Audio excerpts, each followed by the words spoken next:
പാലക്കാട്ടെ യു.ഡി.എഫ് സ്ഥാനാർത്ഥി രമേശ് പിഷാരടിയെ ബി.ജെ.പി പ്രവർത്തകർ തടഞ്ഞതിൽ പ്രതിഷേധം ശക്തമാക്കി യു.ഡി.എഫ്.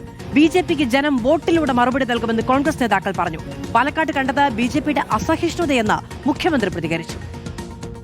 അതെല്ലാം കൃത്യമായിട്ടും ഏപ്രിൽ മാസം 9-ാം തീയതി പാലക്കാട്ടെ ജനങ്ങൾ വളരെ ഉത്ബുദ്ധരായ ജനങ്ങളാണ്. ഇദ്ദേഹത്തെ ജനാധിപത്യത്തിൽ സ്ഥാനാർത്ഥികളെ വോട്ട് ചോദിക്കാൻ തടയാൻ ആർക്കും അവകാശമില്ല. തെരഞ്ഞെടുപ്പ് ചട്ടമനുസരിച്ച് അത് അങ്ങേയറ്റത്തെ കുറ്റകരമായ കാര്യമാണ്. CPM-ന്റെ അഭിപ്രായം പറഞ്ഞു, താങ്കൾ മുഖ്യമന്ത്രിയുടെ അഭിപ്രായം പറഞ്ഞു. മുഖ്യമന്ത്രിയുടെ പാർട്ടി കണ്ണൂരിൽ ചെയ്യുന്ന എന്താണ്? ഒരു പോസ്റ്ററും വെക്കാൻ വിടുന്നില്ല. അപ്പോൾ മുഖ്യമന്ത്രിക്ക് ഇതിൽ പറയാൻ എന്താ അവകാശമുള്ളത്? ഞങ്ങൾ 18,000 വോട്ടിൽ ജയിച്ച സ്ഥലമാണ്. അവിടെയൊന്നും ഒരു പാർട്ടി ഗ്രാമമില്ല. അതൊക്കെ തടഞ്ഞു കഴിഞ്ഞാൽ, ഞങ്ങളുടെ സ്ഥാനാർത്ഥിയെ തടഞ്ഞു കഴിഞ്ഞാൽ ആ സ്ഥാനാർത്ഥിക്ക് പ്രൊട്ടക്ഷൻ കൊടുക്കാനുള്ള സംഘടനാശേഷി ഞങ്ങൾക്കുണ്ട്.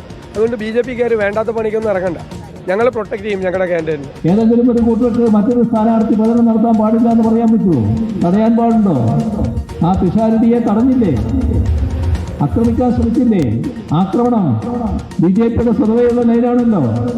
BJP മറ്റുള്ളിടത്ത് കാണിക്കുന്നതിന്റെ ഒരു സാമ്പിൾ ഇപ്പോ പാലക്കാട് കാണിച്ചിരിക്കുന്നു. അതാണ് നാം കാണേണ്ടത്. ബി.ജെ.പി നടപടിക്കെതിരെ ബ്ലോക്ക് കോൺഗ്രസ് കമ്മിറ്റി പാലക്കാട് ഡിവൈഎസ്പിക്ക് പരാതി നൽകിയിട്ടുണ്ട്. വിവരങ്ങളുമായി ഇക്ബാൽ അറക്കൽ നമ്മളോടൊപ്പം ചേരുകയാണ്.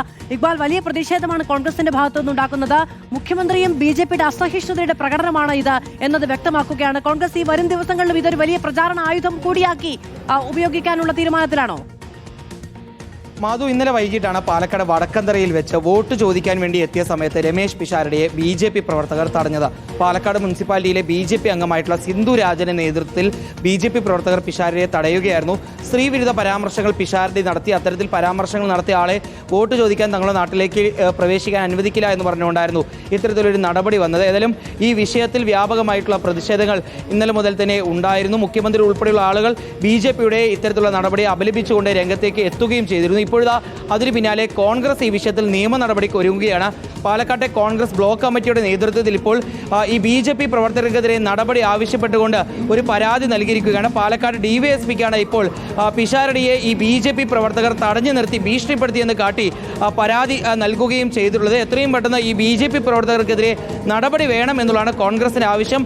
BJP-യുടെ ഇത്തരത്തിലുള്ള ജനാധിപത്യ വിരുദ്ധ നടപടിക്ക് ജനം തന്നെ മറുപടി നൽകുമെന്നുള്ളതാണ് കോൺഗ്രസ് നേതാക്കൾ ഇപ്പോൾ പ്രതികരിക്കുകയും ചെയ്തിട്ടുള്ളത്. ഏതായാലും പിഷാരടിയെ തടഞ്ഞിട്ടുള്ള BJP നടപടി അത് ഒരു പ്രധാന പ്രചാരണ ആയുധമാക്കി മാറ്റാനുള്ള നീക്കത്തിലാണ് UDF-ഉം കോൺഗ്രസും ഉള്ളത്.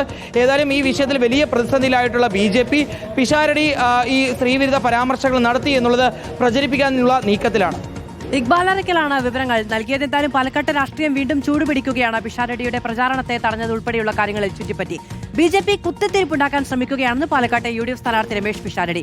വോട്ട് ചോദിച്ചെത്തിയ തന്നെ തടഞ്ഞതിനെ NDA നേതാക്കൾ ആരും ഇതുവരെ അപലപിക്കാൻ പോലും തയ്യാറായിട്ടില്ല. താനൊരു സ്ത്രീവിരുദ്ധ പരാമർശവും നടത്തിയിട്ടില്ല എന്നും രമേശ് പിഷാരടി.